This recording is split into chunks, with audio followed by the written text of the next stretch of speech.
পরাবৈদ্যুতিক ধ্রুবক।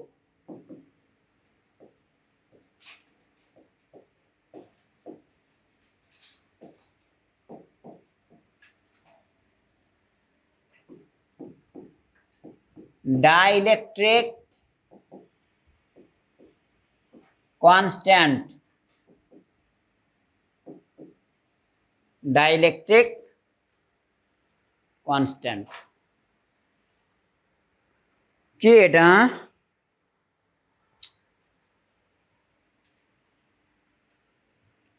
এই যে বল নির্ণয়ের সূত্র ছিল 1/4πε0।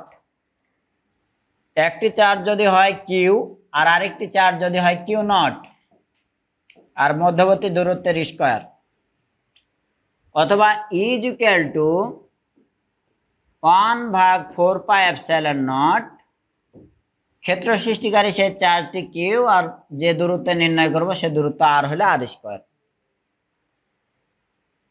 এটা দুটো চার্জের মধ্যেকার বল নির্ণয় আর এটা একটা চার্জের জন্য প্রাবল্য নির্ণয়। এই যে এখানে এ ধ্রুবক 1/4πε0, এই ε0টা ছিল শূন্য মাধ্যমের ভেদন যোগ্যতা, তাই না? বুঝিয়েছিলাম যে জিনিসটা কি শূন্য মাধ্যমের ভেদন যোগ্যতা। আচ্ছা ভালো, ওই পড়া তো পার হয়ে গেছে। এখন এটা যদি শূন্য মাধ্যমের হয় ভাই, তাহলে অন্য মাধ্যমে এটার মান শূন্য মাধ্যমের সমান না হওয়ারই কথা। মাধ্যম চেঞ্জ হলে এই মান পরিবর্তন হবে। হ্যাঁ, স্পেশালি শূন্য মাধ্যমে এটার ভ্যালু হলো 8.854 × 10⁻11 একক। একক কি হবে? একক যদি এটার একক এই বরাবর যদি ε0 কে চিন্তা করতাম তাহলে এফ এদিকে ভাগ হইতো, তাই না? তাহলে হয়তো coulomb square per newton per metre square. ঠিক আছে না? এই একক কিভাবে লিখতে হবে এগুলো শিখিয়েছি। যে এই ক্লাসগুলো মিস করেছো সে স্থির তড়িৎ অধ্যায়ের আপলোড ক্লাসগুলো দেখবা। কোনো দিন পড়াশোনাকে ফাঁকি দিয়ে রেখে দিবা না। হ্যাঁ, ঠিক আছে, বুঝলা তো? এই ছাত্র জীবনে কোনোদিন পড়াশোনাকে ফাঁকি দিবা না। অন্য কাউকে কি টাইম দেওয়ার মতো এখন টাইম আছে? হ্যাঁ, ছাত্রদের তো মূল কাজই হলো পড়াশোনা করো। তোমার মূল কাজ তুমি করবা। হ্যাঁ, সংস্কৃত সেই সুন্দর বাণী, তাই না?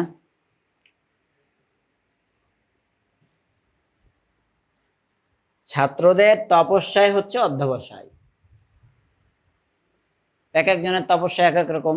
ছাত্রদের তপস্যা তাহলে কি? ছাত্র নং অধ্যয়নং তপস্যা। ঠিক আছে, সবকিছুর পরে একটু নং লাগাই দিবা। তোমাদের তাহলে এটা ইনফরমেশন দিয়ে রাখলাম যে ক্লাসগুলো রয়েছে, তুমি বেসিকগুলো ওখান থেকে শিখবা। হ্যাঁ, একবার শুধু স্থির তড়িতের আমার পুরো প্লে লিস্টটা দেখে নিবা। আমি তোমাকে কথা দিচ্ছি, তুমি মনোযোগ দিয়ে যদি একবার দেখো আর নোট করো, তাহলে তারপরে কোনোদিন কোনো গাণিতিক প্রবলেম এটা সেটা অ্যাডমিশন পর্যন্ত কারো ঘরে যাওয়া লাগবে না যে আমার এই অংশটা শিখাই দেন। আমি A to Z দিয়ে দেবো। হ্যাঁ, এবং দেয়া হচ্ছে ওইভাবেই। স্যার, দেশের শিক্ষা ব্যবস্থায় আবারও মনে হয় চেঞ্জ আসবে। আজকেই বলেছে না, পূর্বের শিক্ষা ব্যবস্থায় ফিরে যাবে, তবে ওইটাকে যতটা পারা যায় আপডেটেড করা হবে আর ধীরে ধীরে ধাপে ধাপে যাওয়া হবে। তো পূর্বে কি ছিল এখন গেলে আমরা দেখতে পাবো। ওকে স্যার, এখানে একটু শিখে নে। তোমাদের আর মাত্র কয় মিনিট আমার হাতে আছে তোমাদের জন্য। এটা শূন্য মাধ্যমের ভেদন যোগ্যতা, ভালো কথা। অন্য মাধ্যমে ঠিক তড়িৎ বলরেখাগুলো শূন্য মাধ্যমের মতোই যাতায়াত করতে পারে না, ওই মাধ্যমে তাহলে একটু ডিফারেন্ট হয়।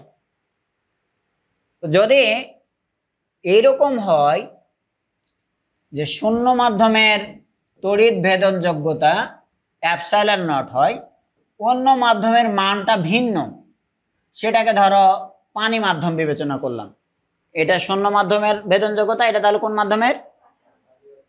এদের মধ্যে যে অনুপাত, এ দুটোর যে অনুপাত তুলনা, এটাকেই বলবো পরাবৈদ্যুতিক ধ্রুবক। এই পরাবৈদ্যুতিক ধ্রুবককে খুবই সম্মানের সঙ্গে কে দ্বারা লেখা হবে, এখানে একটা কে বসায় দাও।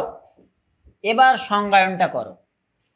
শূন্য মাধ্যমের তড়িৎ ভেদ্যতার সঙ্গে অন্য মাধ্যমের তড়িৎ ভেদ্যতার যে অনুপাত, বা অন্য মাধ্যমের তড়িৎ ভেদ্যতার সঙ্গে শূন্য মাধ্যমের যে ভেদ্যতার অনুপাত যেটা পেলাম, সেটাকেই বলবো পরাবৈদ্যুতিক ধ্রুবক। বুঝিয়ে? আচ্ছা, পানির জন্য স্পেশালি এই ভ্যালুটা 80 বা 81 পাওয়া যায়।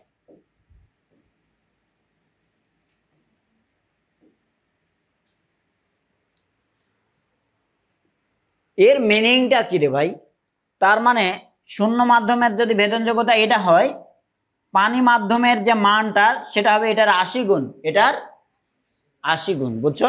অর্থাৎ এই পানি মাধ্যমের ওই ভেদন যোগ্যতাকে এই ভেদন যোগ্যতার এই মানটা দিয়ে ভাগ করলে কত পাবো রেজাল্ট? 80 পাবো। হ্যাঁ, তার মানে ওটা 80 গুণ বেশি। ওকে, এখন আমার একটা তোমাকে জানানোর বিষয় রয়েছে যে ধরো দুটি চার্জ শূন্য মাধ্যমে না থেকে বায়ুতে আছে, অথবা পানিতে আছে, অথবা গ্লিসারিনে আছে। তুমি এইরকমভাবে সায়েন্টিফিক মানগুলো মুখস্থ করো তোমার জন্য কঠিন, যে ওই মাধ্যমের ভেদন যোগ্যতা কত। তাই এইরকম জাস্ট তুলনা করে যে রেজাল্টটা পাওয়া যায় পরাবৈদ্যুতিক ধ্রুবক, ওইটা লিখে দেওয়া হয়েছে। তাহলে তুমি বুঝে নিবা যে এই শূন্য মাধ্যমের যে মান তার চেয়ে পানি মাধ্যমেরটা কয় গুণ? 80 গুণ। তখন এই ই অফ ডব্লিউর মানটা মুখস্থ না করে ডিরেক্ট শূন্য মাধ্যমের যে মুখস্থ মানটা আছে তার সঙ্গে গুণ করে দিলা কি ওই কে এর মান। বুঝতে পারলা? এবার ওই আগের যে গাণিতিক প্রবলেমগুলো সলভ করলে ওই জিনিসগুলোকে যদি বলতো যে পানি মাধ্যমে দুটি চার্জ, পানি মাধ্যমে দুটি চার্জ, পানি মাধ্যমে যখনই দুটি চার্জ রাখলো তখন তাদের মধ্যে এবার বল নির্ণয়ের জন্য যে সূত্রটি হবে সেটি হচ্ছে 1/4 পাই, এখানে আর এপসাইলন নট না, এখানে হবে এপসাইলন ডব্লিউ, এপসাইলন ডব্লিউ। তাহলে এপসাইলন ডব্লিউ লিখে দাও, ইনটু চার্জ দুটোকে যদি একটা কিউ লিখি একটা কিউ নট লিখি, ভাগ হবে আর স্কয়ার, তাদের মধ্যবর্তী দূরত্বের স্কয়ার। এপসাইলন ডব্লিউ এটা যদি তুমি আলাদা করে বের করে নাও এভাবে তাহলে ভালো, আর না হয় সরাসরি এই জায়গাতে বসায় দিবা 1/4 পাই। এই এপসাইলন ডব্লিউ মানে হলো শূন্য মাধ্যমেরটার সঙ্গে পরাবৈদ্যুতিক ধ্রুবক গুণ। তাহলে এপসাইলন নট ইন্টু কে বললেন না? ঠিক আছে স্যার, কিউ ভাগ কিউ নট ভাগ আর স্কয়ার। ক্লিয়ার? মাথা থেকে ক্লিয়ার? টপিক ক্লিয়ার না মাথা থেকে ক্লিয়ার? এটা আমাদের একজন স্যারের ডায়লগ ছিল, বলে ক্লিয়ার? জি স্যার ক্লিয়ার। মাথা থেকে ক্লিয়ার? না স্যার না। আচ্ছা, তাহলে এটা যদি বুঝে থাকো আর একটা সুন্দর ছোট্ট কথা বলে দিই, এ ভাই এফ আর এপসাইলন নট সমানুপাতিক না ব্যস্তানুপাতিক? এফ এর সঙ্গে এপসাইলন নট এ তো 1 আকার আছে, তাহলে অবশ্যই কে ব্যস্তানুপাতিক। তাহলে এটা যদি ব্যস্তানুপাতিক হয় তাহলে ওই ব্যস্তানুপাতিক সেন্সে কে এর আরো একটা সমীকরণ তাহলে লেখা যেতে পারে, কে এর আরেকটা সমীকরণ লেখা যেতে পারে, ডান দিকে একটু লিখে দিই। তাহলে কে সমান যদি এরকম হয়ে থাকে তাহলে কে সমান এটাও লেখা যেতে পারে যে কে ইজ ইকুয়াল টু শূন্য মাধ্যমের বল আর এই পানি মাধ্যমের বলের অনুপাত হবে, তাই না? তাহলে শূন্য মাধ্যমের বলটা উপরে চলে যাবে এফ নট, আর পানি মাধ্যমের বলটা নিচে চলে যাবে এফ অফ ডাব্লিউ। ঠিক লিখেছি? যেহেতু অ্যাপসাইলনের সঙ্গে সম্পর্ক কে এর এরকম, আর অ্যাপসাইলনের সঙ্গে বল আবার কি ব্যস্তানুপাতিক, তাহলে বল দিয়েও যদি আমি অনুপাতটা বের করি করতে পারবো, সেটা হবে উল্টো। বুঝতে পারলে না? জি স্যার, তাহলে এর হচ্ছে সব বলে ফেলেছি, হ্যাঁ, একদম খতম।